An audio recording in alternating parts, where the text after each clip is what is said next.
ভারতের মাটিতে টি-20 বিশ্বকাপ বাংলাদেশ খেলবে না, না না না খেলবে না। চিঠি দিয়ে বাংলাদেশ ক্রিকেট বোর্ড আইসিসি কে সাফ জানিয়ে দিয়েছে। Very well done Bangladesh cricket board. একই সঙ্গে এই সিদ্ধান্তটা বাংলাদেশ সরকারের দিক থেকে গ্রিন সিগন্যাল পেয়েই ক্রিকেট বোর্ড আইসিসি কে জানিয়েছে। একটা ব্যাপার একটু চিন্তা করেন তো, ধরেন আমাদের মুস্তাফিজ, আমাদের লিটন দাস, আমাদের তাসকিন, আমাদের তাওহিদ হৃদয় কলকাতার কোনো জায়গায় ম্যাচের সময় মনে হচ্ছে একটু খেতে বের হই, টুকটাক কিছু কেনাকাটা করি, একটু ঘুরে বেড়াই, সিনেমা দেখি। সেই সময়ে 500 উগ্রপন্থী মানুষ তাদের উপর ঝাঁপিয়ে পড়লো, হামলে পড়লো। এই সিকিউরিটি কে দেবে?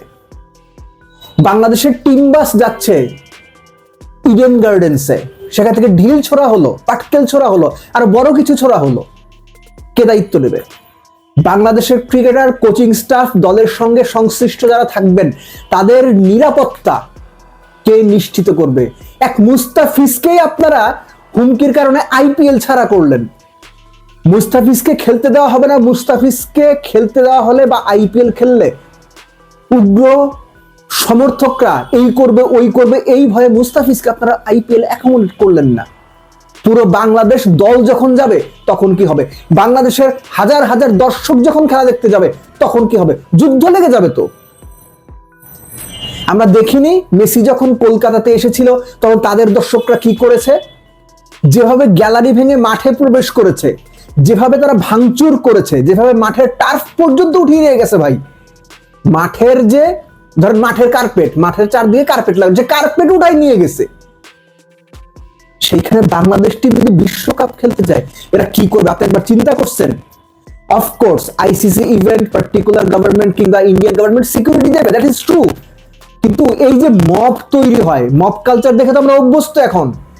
এই যে মব তৈরি হয়, আপনি কি চাইবেন আপনার দেশের ক্রিকেটার ওই মবের হাতে গিয়ে পড়ুক? আমি তো চাইবো না ভাই, দুঃস্বপ্নেও এটা চিন্তা করতে পারবো না। So Bangladesh cricket board ICC কে যে চিঠি দিয়েছে যে ভারতে আমরা ভাই সিকিউরিটি রিজনে টি-20 বিশ্বকাপ খেলবো না, আমাদের ম্যাচ অর্থাৎ বাংলাদেশের ম্যাচ অন্য কোনো ভেন্যুতে সরিয়ে নেওয়া হোক, আমি এটার 100% পক্ষে ভাই। ক্রিকেট দুতিয়ালি, দুই দেশের সম্পর্ক, international politics, global cricket politics বা অন্যান্য পলিটিক্স, আপনি যা খুশি তাই আলোচনায় আনেন, আমার কোনো মাথা ব্যথা নাই। কিন্তু সেফটি ফার্স্ট। কনস্ট্রাকশনের কাজ যখন হয়, রাস্তা যখন মেরামত হয়, যখন কোনো কিছু ভাঙচুর করা হয়, মানে ভাঙচুর মিস হচ্ছে, তখন রিবিল্ড করা হয়, পাশে ঝোলানো থাকে, সেফটি ফার্স্ট। হ্যাঁ, সো আমার দেশের প্লেয়ারের জন্য সেফটি ফার্স্ট, এটা আমি মনে করি। শুধু তাই না, এখানে আরেকটা ভালো দিক আছে।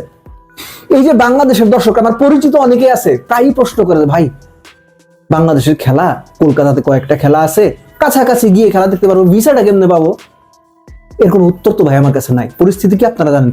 শ্রীলঙ্কাতে যদি খেলা হয়, অ্যাটলিস্ট যাদের একটু সামর্থ্য আছে, টিকিটের দাম ভাই 5,000 10,000 টাকা বেশি হলেও, প্লেনের টিকিটের কথা বলতেছি, তারা গিয়ে খেলাটা দেখতে পারবেন, ভিসা নিয়ে কোনো হ্যাসেল নাই। সো সবকিছু মিলে বাংলাদেশের এই সিদ্ধান্ত খুব ভালো সিদ্ধান্ত হয়েছে যে বাংলাদেশ ক্রিকেট বোর্ড ভারতে টি-20 বিশ্বকাপ খেলতে যাবে না। এবং এই সিদ্ধান্তর ফলে আইসিসি এখন কি করে সেটা দেখার জন্য আমি খুব অধীর আগ্রহে অপেক্ষা করবো। কেননা আইসিসি মানে Indian cricket council, international cricket council. তারা যে ঠুটো জগন্নাথ, তারা যে ভারতীয় ক্রিকেট বোর্ডের তৌপি বাহক, সহজ কথায় চাকর। আইসিসি ভারতীয় ক্রিকেট বোর্ডের চাকর, ভৃত্য। আমাদের মানিকগঞ্জের মানে ভাষায় আমরা একটু যোগ করে বলি ভ্যার্ত। আইসিসি হচ্ছে ভারতের চাকর। সো আইডিয়ালি তারা কি করে এটা দেখার জন্য আমি অধীর আগ্রহ অপেক্ষা করবো। কিন্তু বাংলাদেশ ক্রিকেট বোর্ড খুব বোল্ড, সময় উপযোগী, প্রয়োজনীয় এবং নিজেদের গার্ডস এবং আত্মসম্মান দেখারও সিদ্ধান্ত নিয়েছে। নিজেদের অবস্থান স্পষ্ট করেছে। এখানে অমুকের সাথে বিদ্বেষ, তমুক দেশকে দেখতে পারি না, তমুক দেশের সঙ্গে বিদ্বেষ, এই সমস্ত কোনো কিছু নাই। নিজের আত্মসম্মানের ব্যাপার, নিজের প্লেয়ারদের সেফটির ব্যাপার, নিজেদের ডিগনিটির ব্যাপার।